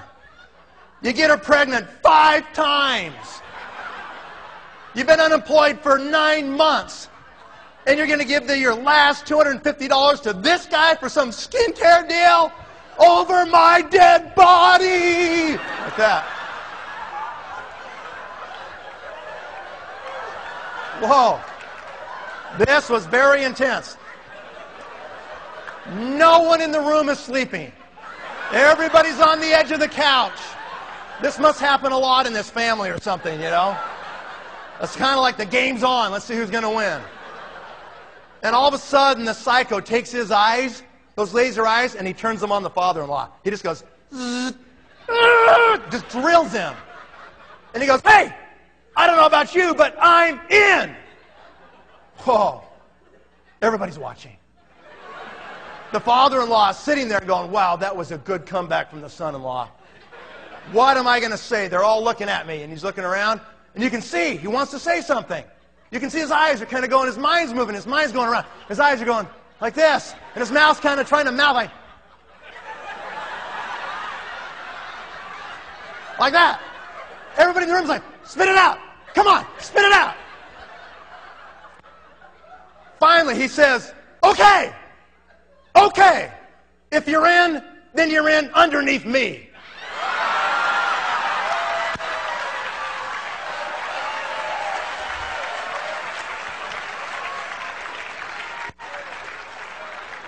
And so it ended up just like this. And I later found out that that person really wasn't a psycho after all. He was one of the greatest guys who's now retired, and you probably have never heard his name, but it's Scott Malone. Okay? This guy called me every day. Now, normally, I'm making judgments about who I work with, right? I've got to decide who I'm going to spend my time with because my time's limited. I look for contacts, resources, and credibility with those contacts. If they've got those three things and they get it, I'm game. I'm going to work with them. This guy had all of them except for the middle one. He didn't have any resources, but he was willing to do whatever it took. He called me every day. I remember one Saturday, we did three-way calls all day, like 14 hours. The next day, I put the phone to my ear. It was like, ouch! My ear was so sore. We only took breaks to go to the bathroom. That was it. 14 hours. He was willing to do whatever. He had nothing. He was living in a rented home. He ended up, the first month, we got his letter of intent in. He did his volume, pretty good volume too, like almost 10,000 within a few days. He really went after it. He was awesome, okay? And so his check shows up, and it's about $365. And his wife literally cried. And she said, Scott, don't do this to our family. Please get a job. Okay? He wouldn't hear of it. I don't know what happened. It's like the guy had a spiritual experience. He just knew this was his deal. He had to do it.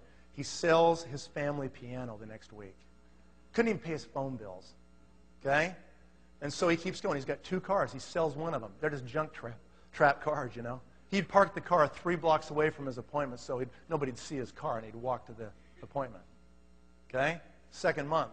Check comes along in the second month. His check is for about $800. Okay? His wife cries. She says, Scott, don't do this to our family. Get a job, please. How long can we go like this? Okay? He sells his children's beds. They're sleeping on the floor. He sells virtually everything he owns in this world to make it, to get there. Okay? He broke as an executive in 2 months. We had good stuff going, really good stuff going. In the 3rd month, his check came to his house for $6,600.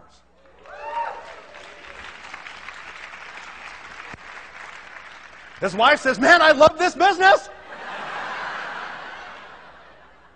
And then it went to 8, and then 11, and then 13, and then 17, and then 21, and just kept going, you know. Great story. Ended up buying his home that he lost to the bank back from the bank for less than the bank took it back for. And so let me teach you a principle now, okay? We went on to sponsor other people here, but Scott Malone was the locker, you guys. Let's just bring that up there so you can see that, okay? What's a locker? What is a locker? A locker is the person who gets it no matter what. They're going to do it. They're the one who says to you, thank you for introducing me to this. Get out of my way. They totally get it. Ladies and gentlemen, listen close. You will find your locker 3, 4, 5, 6 generations deep. Very rarely will you find your locker on the first or second level. Listen to this again. Write this one down. What you have to do is you want to spend all your time working on levels 4, 5, and 6. Did you hear me? You don't spend very much time working on level 1 or even level 2. You spend all your time down on 3, 4, 5, 6.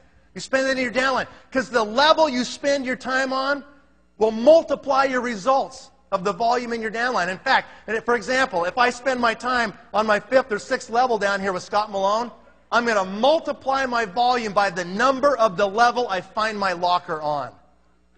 Watch, I'll show you exactly what I mean right here. Okay, so we get an LOI out of Scott Malone. I just want you to think about this, okay? First month to second month. In those days, you had to do 500 personal volume. 2,000 to get your LOI in, and 500 personal volume. Okay, so Scott Malone had way more than 2,000. He had almost 10,000 his first month. So I called up Wilford White, and I said, Wilford, this is Nathan. I said, Scott, your son-in-law is kicking butt. You've got a huge thing started underneath you. Wilford, you need to place your LOI. Wilford said, what's an LOI? I said, well, Wilford, it's a little letter that notices the company you're going to be a leader, and you got to do 500 in volume right now. You need to do that and sponsor another 2 people. He goes, okay, I'll do it. So he put his LOI in, placed his order, sponsored a person or 2, got his LOI in. Okay, so that happened. Then the next thing that happened is he called up his son. He said, Danny, this is your father calling. Son, you need to place your LOI. Danny says, what's an LOI? Wilford said, well, I've already got mine done. You need to do yours. 500 volume, get a few guys, you'll have your LOI done. Okay, I'll do it. He does it. Okay, so Danny puts in his LOI. We call up Bob Creech. We say, Bob, that little thing with Danny White, that's going crazy. You got to get your LOI in right now. So he does it. Paula, same thing. Richmond was already an executive. Watch what happens here, you guys. Can you see the difference here? Today, in today's terms, let's put it today. Say it's $1,000 to place your LOI, right? The first month, everybody in that whole line can run off that $1,000. This is the first key pressure point in the compensation plan. Are you with me? Are you guys tired now? You got to suck it up right now. You got to get this point, okay? If you get $1,000 downline, someplace down there in the first month, everybody upline can count that volume for their own LOI. Did you know that? The first month only, right? The second month, they can't do it. It's encumbered volume then. The first month, it is not encumbered. Listen close. The level you can find the locker and get the LOI will multiply your volume the second month. What happens the second month there? The second month, they have to do 1,500, right? So in this case, we'll just go through kind of like the first month. They all count that same 1,000. So I don't really have 5,000 here because they just have to count the guy below. They all ride on one great guy. But the company, in their wisdom, will not let that happen the second month. The second month, they've got to stand on their own 2 feet. They can't ride on one great person underneath them because they're going to break away eventually, and they don't want that guy to fail. So tough love dictates that they go ahead and have somebody else. If the second month, those people all do 1,500 each, my numbers are wrong there, it would be 7,500 in volume. Wouldn't it? Versus just 1,000 if I work deep instead of wide. You understand what I'm saying here? If I work down, if I drive that line down and work deep, I can get 5 times more volume than I can by just sponsoring another person on my front line. I can go wide all day long. I can go sponsor another front line, get an LOI, get an LOI, get an LOI. That's just one guy, just one level. If I drive at 5 levels and get an LOI, the second month I get 6 times, 7 times the volume of just doing a frontline guy. You guys see groups out there that have 20, 30, 40,000 in GB and you wonder how they do it? That's how they do it. And most of them doing it without knowing that it happened. They don't even know that they did that. But that mechanism in the plan kicked in for them and made it happen. Like Byron up there in Blair in Canada. That very thing happened to them in last November, and they did huge group volumes, okay? This is how you make it happen. This is how you manufacture this, you guys. You have to understand this. This is really important, all right? So then what happens is the next month right here, okay? The next month, we sponsored Rick Palmer. Palmers are here today. Are you? Where are you? Right there, okay, okay. Who sponsored Mark Mabry? And I remember the day we went to Mark Mabry's Prudential Real Estate office, And Danny came with us. He was in town, and the Palmers were there, and Scott was there. We went over to Mark Mabry's office, and we said, Mark, you need to do this. Mark's family had the Prudential franchise for Phoenix, and Mark got the vision and said, okay, I'm going to do it. Mabry's still here. They were here earlier, I know, today. Okay? So they're in the business. They bring in a guy named John McClellan, okay, who brought in a guy named Sean Brady, who brought in a guy named, George Kligeris and all these other people, right? This is a power line, guys. That's a power line. So here's what happens. John McClellan goes out there. Actually, let me just show you here. Everybody knows 2,000 people on a first-name basis if you graduated high school or equivalent in your country. Do you believe that? That's absolutely true. You know 2,000 people on a first-name basis, okay? If you don't believe that, I can put a gun to your head and you will write them down. I promise you. Okay? So in this case right here, for me to get down to Palmer's, to find down through Scott Malone and Rick Palmer, I sifted through a potential universe of 14,000 people. You know what Brent Bryson said this morning? He said it's about sifting. It's not about selling, is it? It's about sifting and sorting. So what do, you guys? How do I do that? I go ahead and get Richmond Flowers, and I say, I want to see your top 20 contacts, Richmond. So give me your top 20, just like that, right there on the screen. And I want to hear them. I want to get them on the phone. I want to be on a launch call. I want to be on a three-way call. I'm listening. I'm seeing who gets it, who's the best shot for me to spend my time with. All of a sudden, Paula shows up right there. Boom. Paula, I want to see your 20 best people. I immediately go down and work with Paula. I don't worry about Richmond so much anymore. I'm driving the line. I'm sifting and sorting. I'm going through that group. Boom, boom, boom, boom, boom, boom, boom. Who is it that I'm going to work with? There they are. Bam, there's the next one. And then I go down to Creech. I say to Creech, show me your best 20 people. I went down. I got in a room. I looked them all in the eyes. Nobody in the room was the people, but the guy the next day was, right? Sifting and sorting and looking, sifting through those contacts. And all of a sudden, wham, there's Danny, and then Wilford, and then the locker Scott Malone, okay? So by the time I went 6 levels on this group right here, I had talked to 1% of the potential universe of contacts. It's all math, guys. It's just the law of probabilities. Why do the very best people show up? Why do the lockers show up on 3, 4, 5, and 6? Why? Because you've now sifted through a large enough potential universe of contacts that you're going to hit the best people down there. You're going to find it in your downlines as you're sponsoring. You'll get a great person, and all of a sudden they'll find another one that's even better. And you go, wow, that one's even better. Oh, that one's even better yet. That's why it happens. Have you experienced this before?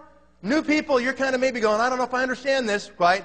Those that have been in this thing for 4, 5, 6 months and you've done a little bit of sponsoring, you know what I'm talking about right here, okay? So it's math, guys. You have no time to look at 2,000 people, do you?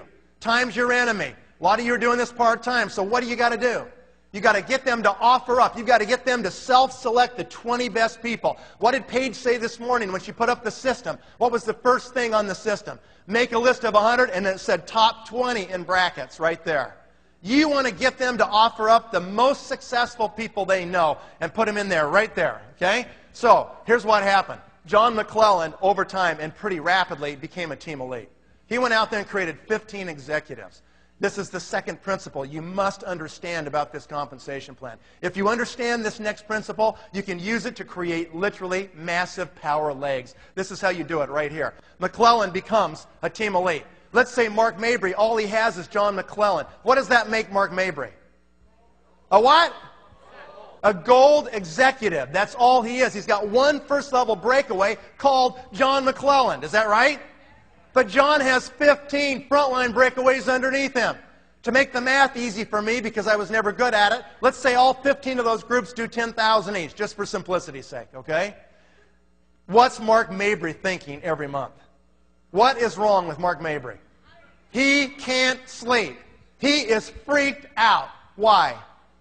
Because he's a gold executive, and a gold can only reach one level. Let's say McClellan's personal group's doing 10,000. How much does Mark Mabry make? $500. He gets 5% of 10,000, which is $500. What happens if Mark Mabry goes out and just gets one more executive? Just one more executive. Now what's his title? Lapis. How deep does he get paid now? 2 levels, 2 generations of breakaway executive groups. Voila! Mark Mabry can now tap in to John McClellan's first level, Mark's second level. If they're all doing 10,000 each, that's 150,000 in volume, 5% of 150 would be 7,500 more. In that case, Mark Mabry would increase his pay 16 times by getting one more guy. But that's not just the 12 or 15 on John's front line, is it? It's John's second line that has at least 24, and his third line that has 48, and his fourth line that has 96, and his fifth line that has 192 executives. When you build a dynasty down deep, and it's just interesting that birds of a feather flock together. Have you ever heard that? It's true. All of a sudden, once we broke through Malone, Palmer's were super successful people. Mabry's very successful people. McClellan had just sold his medical supply company for over $6 million cash. He was retired. He got it. He wanted to do it. Birds of a feather flock together. Powerful people. All of a sudden, what happened is that we build this dynasty, we push it down, and it comes flying back up. Because of what? Because of that key feature of the plan, which says you have to have width to capture the depth in our compensation structure. It creates the fear of loss. Remember, the fear of loss is a much greater motivator than the prospect of gain. Write that one down. The fear of loss is a much greater motivator than the prospect of gain. What time is it? Oh my gosh. I don't know if it is. It's not okay. We got to finish this. Like, where's Lon? Where did he go? Is he back here? Okay, I'm just a few more minutes, but you got to have Lon go through this, okay? This is really critical you understand this, you guys. All right. So what happened is Mark Mabry had to become a team elite. He had to. He couldn't just sit there and let the money go back to the company every month. He didn't want his favorite charity to be New Skin, right? So he eventually became a Blue Diamond and then a team elite. He had to, because he wanted to tap into that dynasty that was down there and go as deep as he could into the dynasty, right? And then what happened is Rick Palmer became a team elite. Scott Malone became a team elite. Wilfred White quit. Sweet justice in this world anyway, isn't there? Danny White and Buzz Kroner became team elites. Bob Creech quit, okay? Paula Ehrlich became, and Mort became team elites right there, and Richmond Flower became a team elite. Guys, that's how you build a power line, right there. That line right there has paid me over $40,000 a month for 15 years. Is that worth a lot of money? Okay? Absolutely happened, okay? So, I want Lon to step up quick, and Lon just quickly, where is he? Come here. You're not running, you're walking. Let's go. We're out of time here, man. I want Lon to quickly cover this and just give them your example so they can see about driving lines. Lon Wardrop, one of the greatest in the game. Is this thing working here? All right. The time is short. Here's what I want to say. And I want everybody listening because I'm not going to say a lot, but listen. Peter, you too, buddy.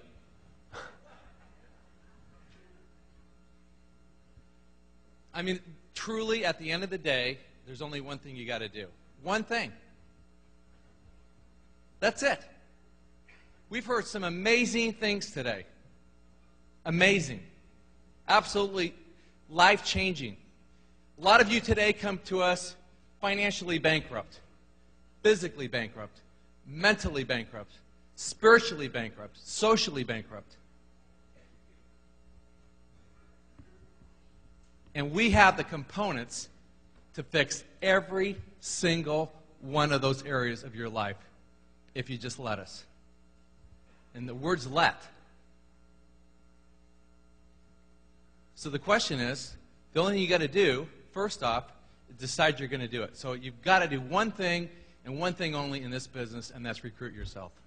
That's it. I understood the principles of this, okay? This thing up here is called the puzzle. I'm not even going to go through it.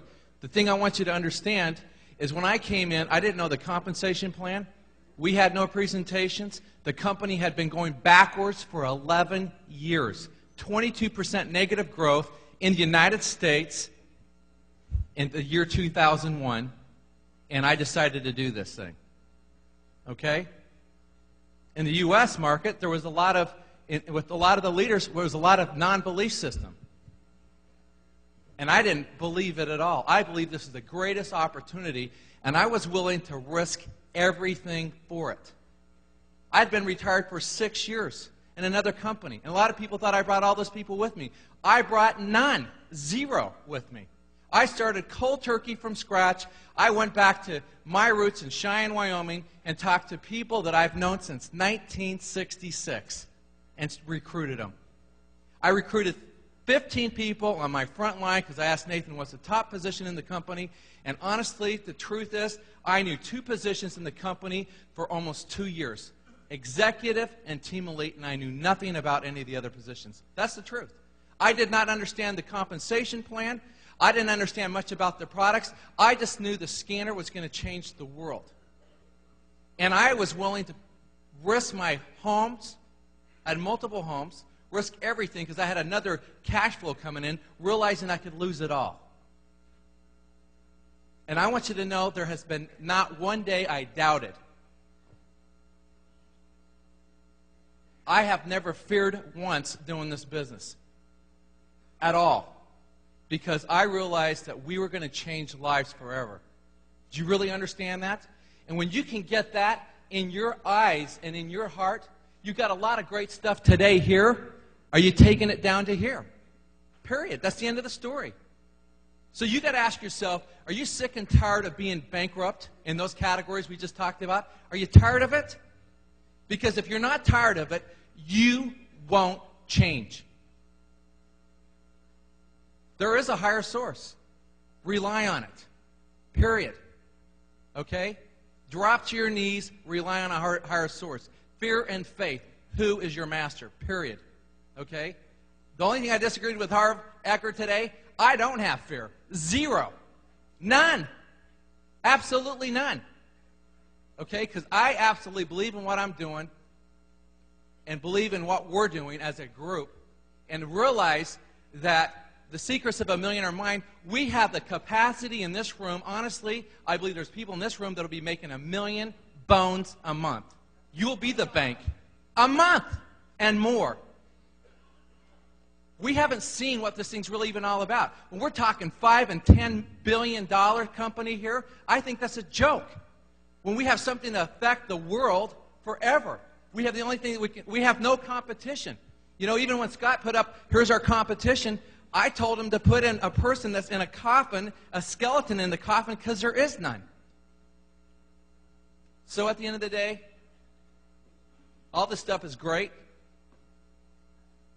It's all here for you. All these presentations are on the website. You have everything here for you. So the only thing you got to do is recruit yourself. And are you going to do it? Okay? And the last thing I want to say is this, all right? Go and do this and have fun. Love people.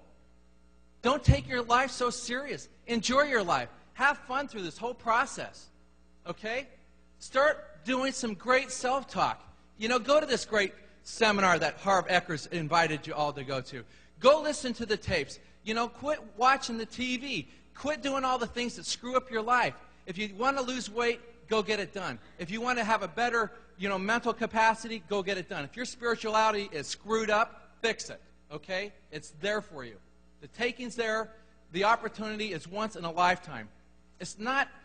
Why is it that everyone else gets all the opportunities? How come Nathan is so dang lucky? How come everybody else gets all the breaks? Tonight, today is your break. This is it. Take advantage of it. Whether this message catch you at 18 or 81, it doesn't matter. In 5 years, we'll all be 5 years older. Nate, you're on. Okay. All right, guys. I need 5 minutes, okay? I'm going to show you 5 minutes here. We're going to be done with this thing. I'll get through this fast. This is one slide that we're not doing. Okay? Next slide. Okay? There we go. All right. See if we can get to the next one. Okay. This is what I did my first run. We just went through this one, you guys. I want to show you my power lines. I want to prove to you you can manufacture them. Okay? So there's a power line right there. Here's the next one. Okay? Mike Greco worked for me in my real estate office in Salt Lake City when I decided to do this business in 1989. Mike has a brother named John Greco. Y'all know John? Fantastic guy. John was selling pots and pans. He decided to do this business. San Diego, California.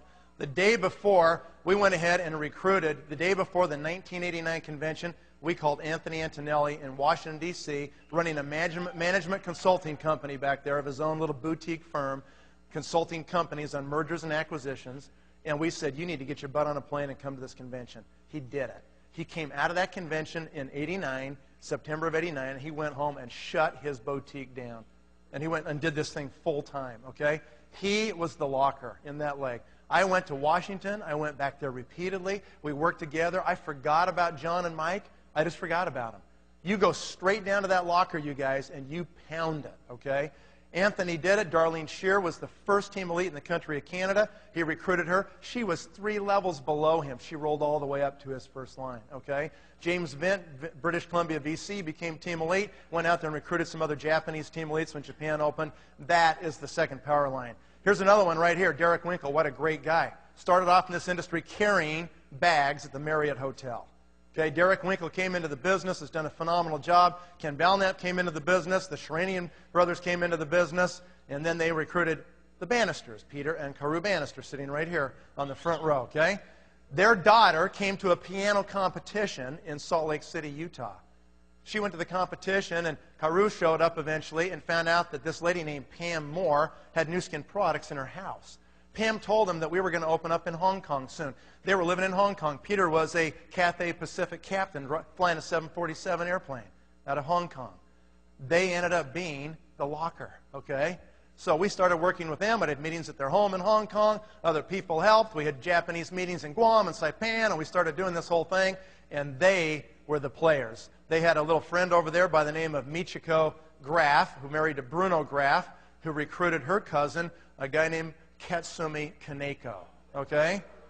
That line runs down a long way, guys. I mean, you know, dozens of levels of executives, team elites. Another one, Sandy Killen. Sandy Killen's in Phoenix, Arizona. Sandy Killen became a blue diamond in the company. Another power line developed here. Why? Sandy would not have dinner with me, wouldn't have lunch with me. Sandy was in one of my other companies. I called him up, and I said, Sandy, it's Nathan. I'm down here and working with Scott Malone and all these guys in Arizona, and I thought I better call him. I called up Sandy Killen and said, we got a hot deal going, Sandy. You need to come lunch with me. I got to talk to you. He says, you know, no, I'm not going to do that. I said, come on, you got to eat lunch. He goes, not with you. Just like that. And I said, well, okay, if you don't want to go, how about your wife? I'll have lunch with her. He didn't like that any better. And so finally, I said, well, then I'll meet her. And so I called her. He had just called her right before I called her and said, you know, don't have lunch with this guy. I get Robin on the phone, and I said, I just want to meet you and tell you what we're doing. I'll give you a videotape. It won't be 15 minutes. I gave her a little videotape called Catching the Wave that we had in those days, all right? They took it home. I thought that was the end of it. 3 months later, it's midnight. My telephone rings. It's in the middle of the winter, and it's Sandy Killen. He said, my daughter's got colic. I'm up here. She can't sleep, and I'm patting her back, walking around, and I just got bored, and I threw in your tape. Said, I want to do this. I get it. Okay? You never know, guys, what's going to happen from some tape you leave or something you put out there, okay? Sandy Killen recruits a guy over there by the name of Lee Ron Lee. See if I can get this thing to work. Okay? Lee Ron had played baseball in Japan, and when he was there playing baseball in Japan, he used to play for the Dodgers, right? He had a little interpreter person named Shumi Ru. Okay? And we recruited Shumi, and she helped us translate and interpret and is responsible for a lot of what went on in Japan. And she recruited Fumi Sawai, who recruited another guy, and Shumi has a $5 million Circle membership in this company. She's almost $10 million Circle now. She's made millions. Okay, this little interpreter lady who you might have seen running around here, she is incredible. Okay? And the last one was Blake Tillotson, my other brother-in-law, an engineer who really didn't like to talk to anybody, who recruited Jeff Mack, who you heard earlier today, right? You know what Jeff was doing? Jeff was selling marital picture albums for people's weddings. He would go to the girls at the universities in Utah, and they all wanted to get married eventually, all right? They all thought they would. And so Jeff would knock on their door and say, you are gorgeous, gal, and when you get married, you're going to want to have an album ready to go. And he pre-sold wedding photo albums to people. And Jeff's so good looking, they would always let him in, right? So Jeff did really well, you know. Well, that was Jeff Mack, but I got to tell you, Jeff didn't even know how to really present in those days.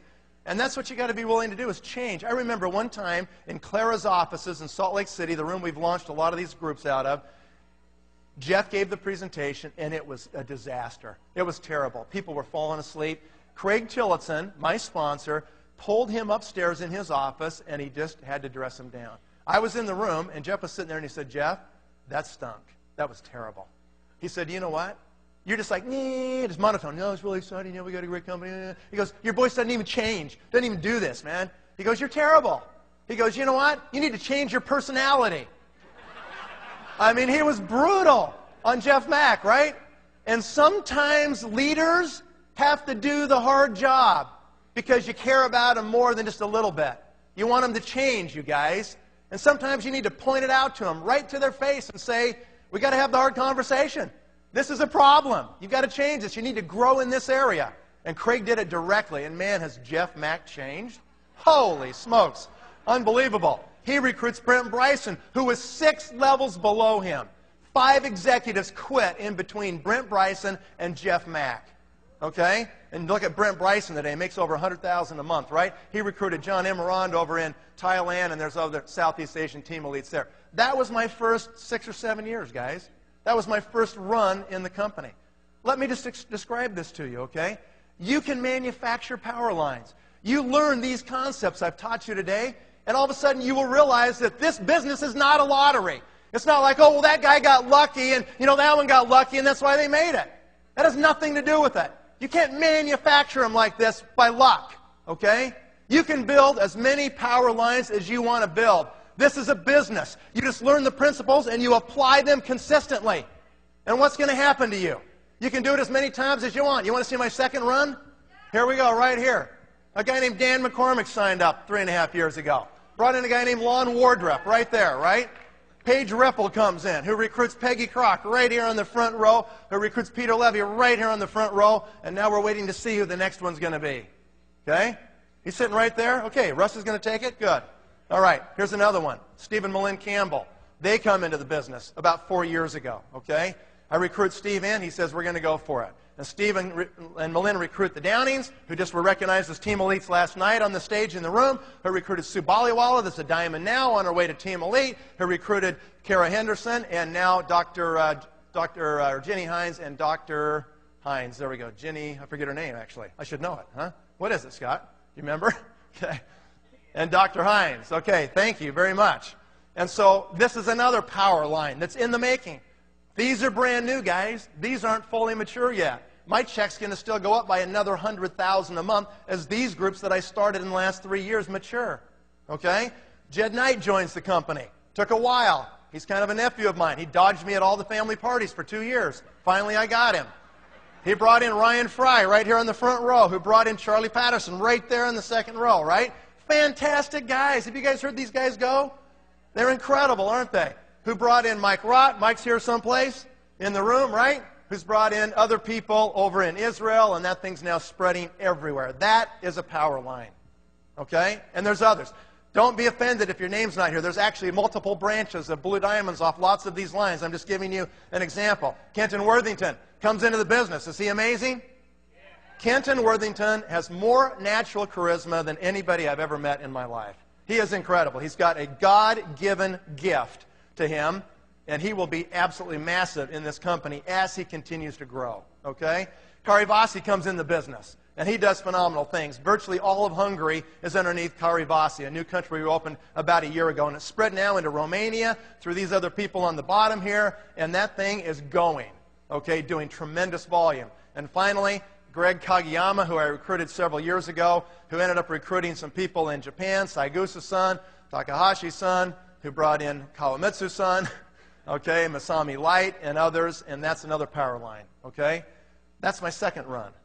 I can do this at will. If I decide right now I'm going to go do 5 more power lines, I could do it over the next 5 years. I could decide if I want my check to go to $500,000 a month, I can do it. It's just mechanics. It's just principles, you guys. It's not a lottery. It's not about luck. It's not about some guesswork or something and somebody just falls in it. Maybe they do once, but they don't recreate it, okay? You can manufacture these things. You can literally, if I want to keep working, I can just keep making power lines, one after another after another. You can do the same thing, okay? This has been, I think, the best conference we've ever had. It's been amazing, hasn't it? Okay? Now, as Lon said, all this is, you guys, this is all action now. This is now you, okay? This is the hot bath that's over. And tomorrow morning you're going to wake up and you got to decide what you're going to do, all right? I really pray you make the right decision and you change your life and you do this business. Thank you very much.